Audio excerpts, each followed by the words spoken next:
Hi everybody, this is Josh. I've been talking for a long time about this phantom video that I'm going to make about why I love movies, and I've been taking my time and I want to get it right, but I keep putting it off and putting it off, and it's easier to just review the movies that I'm seeing. So I'm sitting down right now with no script or notes. This really isn't that complicated. It really isn't like that deep of a story, but I do want to say it because it's meaningful to me. Movies are a very special art form to me, a very special part of my life. They mean a lot to me. I like sharing them with other people. I like seeing them alone. I like thinking about them. I like revisiting them. I like criticizing them. I like loving them. So I'm going to do this off the cuff. There's really only three or four main points I want to get to, and I'll keep it casual. The interesting thing about making this video now is I feel like we're in a very strange time culturally when it comes to movies. When I was a kid, I was born in the 70s, little kid in the 80s, came into my own as a young man in the 90s, and movies were, we had monoculture. But the three networks gave way to the cable package, and so there was more choice in media. And so, TV in the 70s and 80s was the monoculture where everybody was watching the same handful of sitcoms and news shows and cop shows or whatever. And then that starts to branch off. But movies were always the biggest part of the monoculture, right? Everybody's at the movieplex watching, Jaws or E.T. or whatever. And so we shared movies, and it was just kind of understood that movies were cool and they were the ultimate media consumption, and they were fun for families, and they were cool for older kids, and there was good movies for kids, and movies were just something everybody liked. I don't feel like that's true anymore. In fact, I can attest that it's not true. My daughter is 12, and she's only now starting to discover movies, and I think it's partly because of my influence. I don't make her watch movies, but she sees me watching movies and talking about movies, and I've gently offered to show her a movie or take her to a movie. And so I think she's starting to really enjoy them. We went to Disney World a couple weeks ago and went to Animal Kingdom and the Pandora world there.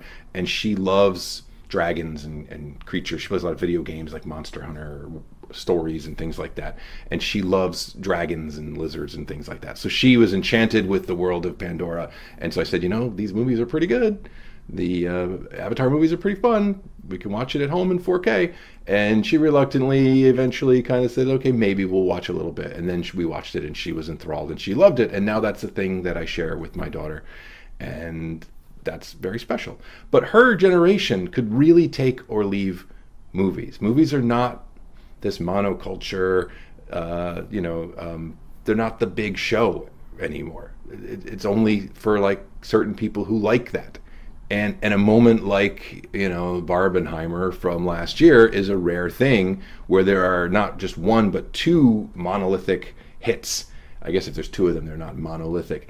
They're just lithic. But there's two giant movies at the same time that everybody's talking about, even if they don't like either or both of them. It was a moment in the culture where the movies were the thing.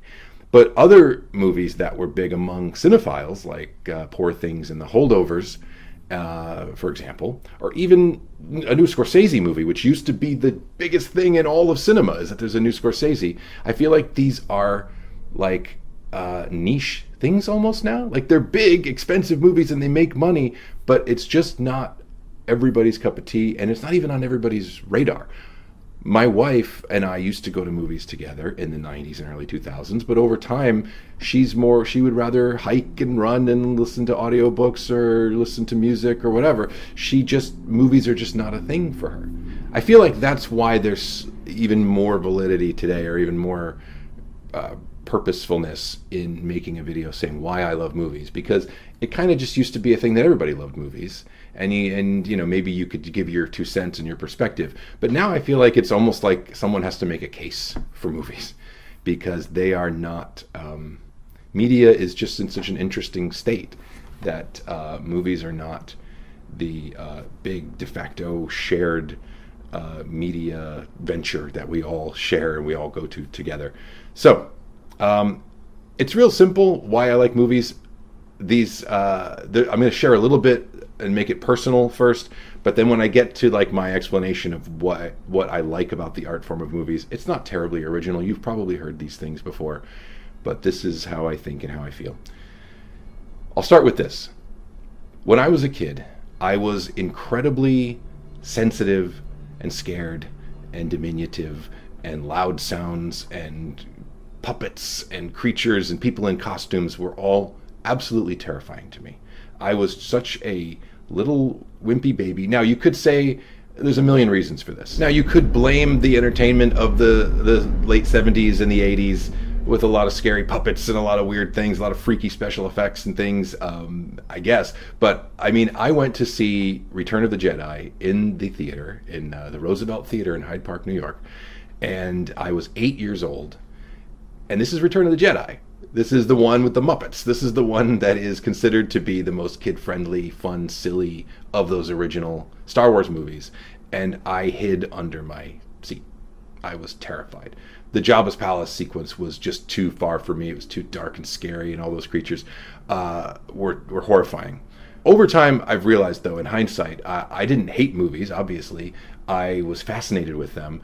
And what I've discovered in myself is a sensitivity and an empathy. And I don't mean, here's what I'm not using the word empathy with a lot of baggage in it. I'm not saying that I'm heroically empathetic and that I care and understand. No, that's good. I hope so. I hope that's true. But all I mean is that I have a natural sensitivity to feelings and sounds and what other people might be going through, almost to a debilitating degree sometimes. If I'm in a room and someone else is having a bad time, I can't ignore that. And I feel like movies are all about experiencing an experience along with characters or beings on the screen. And so I think that in real life, I have this like sensitivity to the feelings and the experiences of other people.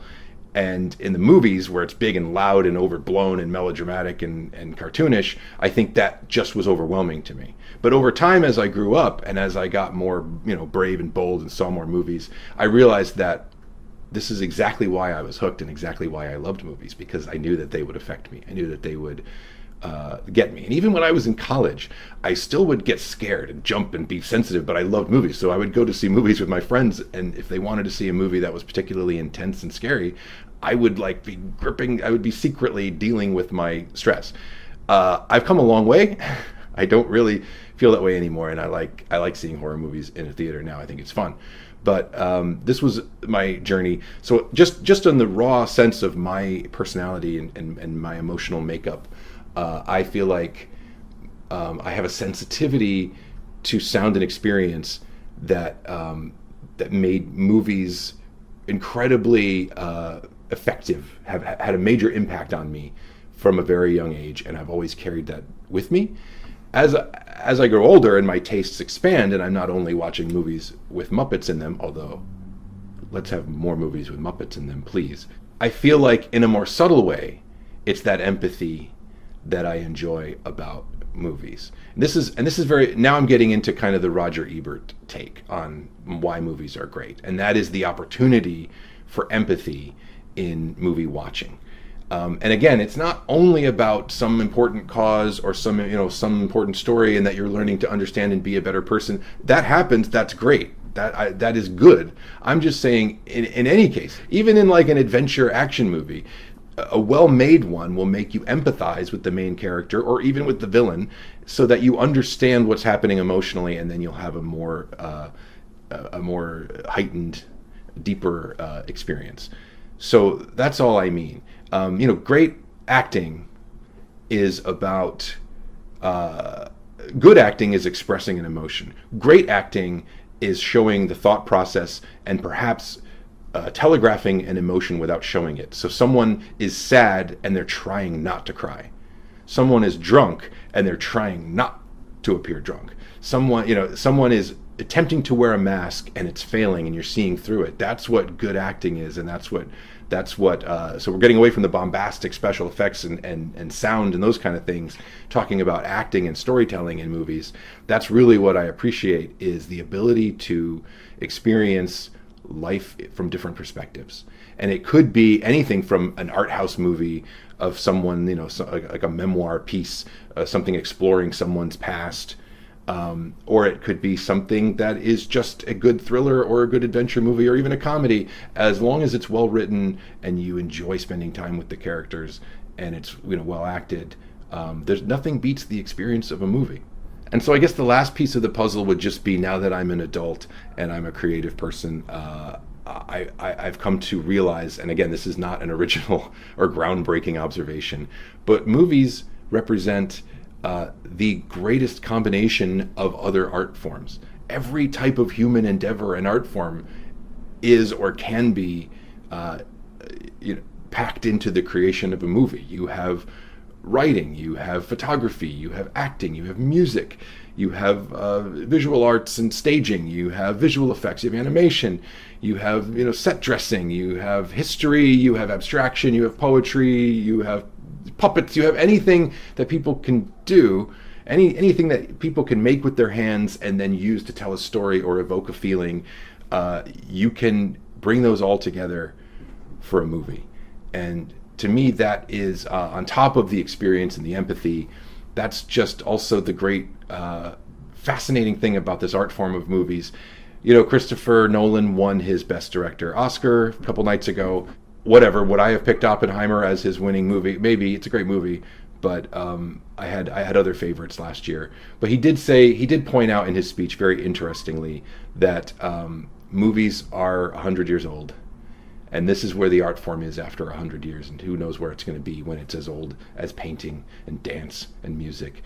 But cinema is, interestingly, built on top of so many of those other things. It's not like it's built on centuries of art, but yet it's new. It swirls everything together in something that is still so new. That's exciting to me. That is why I will keep going to the cinema, and that's why I won't be pushy, but I'm going to keep offering to show movies to my daughter and hopefully expand her mind. That's probably going to be it. There's more to say, but let's keep it pretty simple like that. Let me know why you love movies. If you do, let me know why you don't. If you don't, I'm fascinated by that as well, because again, like I said, my entire life I've just taken for granted that movies are the best and everybody likes movies, and only now am I starting to take stock and realize, oh, that's just not a monolithic opinion anymore that everybody holds. And that's interesting to me. I wonder what the future of media is like. I wonder what happens to movies and media with the trajectory that we have now. But I don't think cinema's going anywhere. It's going to change and evolve, but we will see how that looks. Thanks for your time. This was fun. I'll talk to you again soon. Oh, I have a Patreon, patreon.com, Josh Way, and you can support my reviews, my riffs, and other weird stuff that I do. Thanks for watching. I'll see you later. Josh out.